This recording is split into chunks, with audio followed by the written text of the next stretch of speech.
Commençons cette revue de presse, Olivier Delagarde. Oui, allez vite parce qu'il est 45 Oui, déjà, oui. hein. Ça fait 10 jours qu'Israël et les États-Unis ont décidé de frapper l'Iran. Oui, et au bout de 10 jours, une inquiétude est en train de gagner certains journaux. C'est le spectre d'une guerre sans fin, s'inquiète par exemple l'Opinion, en gros titre. C'est le temps du doute pour Christophe Jacubizine qui signe l'édito à la une des Échos.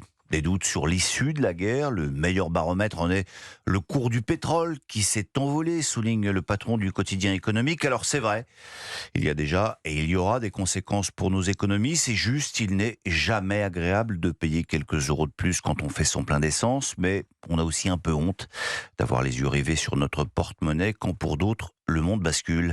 Pauline Vacher, la correspondante de La Croix à Damas, elle a réuni des témoignages sur la vie quotidienne sous les bombes à Téhéran.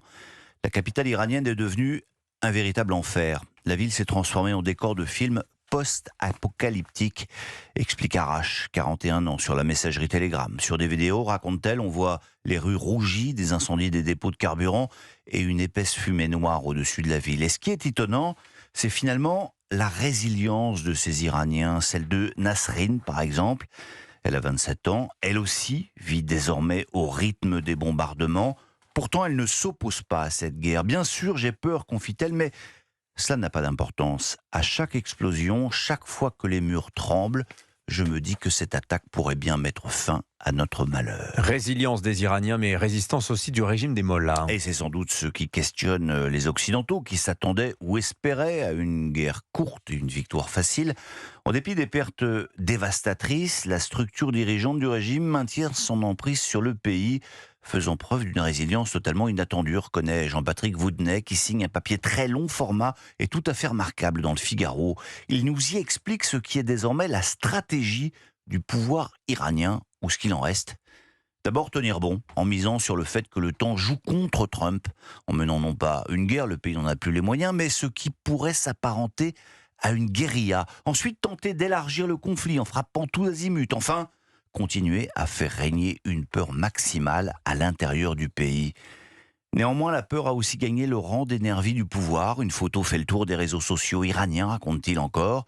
Elle montre un petit chef de la milice déguisé en grosse bonne femme recouverte d'un tchador. Il espère ainsi échapper aux frappes ciblées. Un détail fait sourire.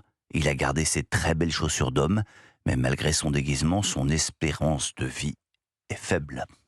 Quoi d'autre dans les journaux ce matin, Et Olivier puisque l'on Delagarde? parle d'espérance de vie, comment faire pour devenir centenaire à votre avis? Alors je sais ce que vous allez me répondre, ne pas fumer, ne pas boire, faire de l'exercice, manger 5 fruits et légumes par jour, ce que vous faites scrupuleusement mon cher Mais oui. Dimitrouche, je le sais. C'est ça que vous allez me dire? Eh bien c'est complètement faux. Comment ça? Non, pas complètement, rassurez-vous, mais ce n'est pas essentiel. L'essentiel, et c'est ce que l'on découvre dans un papier de Paul Molga des Échos, c'est l'hérédité.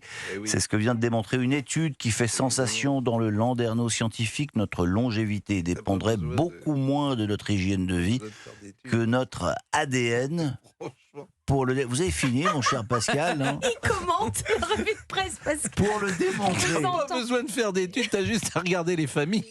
Pour le démontrer, alors je vais vous expliquer comment on a démontré. Les scientifiques ont notamment étudié des bases de données de jumeaux. Ah oui, c'est intéressant ça. Si le mode de vie déterminait notre longévité, les vrais jumeaux mourraient à des âges différents, mais en fait, leur courbe de vie se superpose exactement. Incroyable. Vous lirez ça. Bon, alors, mais je voudrais donc terminer en levant le voile sur un autre mystère.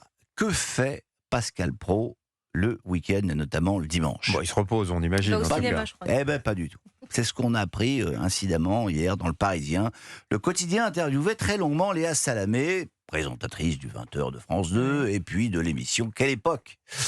Question de Benoît d'Aragon. Vous avez reçu à plusieurs reprises le soutien de Pascal Praud. L'interroge-t-il un peu en se pinçant le nez? Oui, reconnaît Léa Salamé. J'ai rencontré Pascal Praud il y a plus de 10 ans. Il nous arrive d'avoir de longues conversations téléphoniques le dimanche. Il me débriefe Quelle époque et on débat avec passion. On se dit les choses de manière très franche. J'aime bien débattre avec lui. Ah. On peut ne pas être d'accord et avoir du respect. Ça, c'est bien. Voilà. Quand Pascal Praud ne fait pas de télé, donc il la regarde et ensuite il débriefe Léa Salamé le dimanche. Oui, c'est ça la vie de Pascal Praud quand même. Ça donne envie.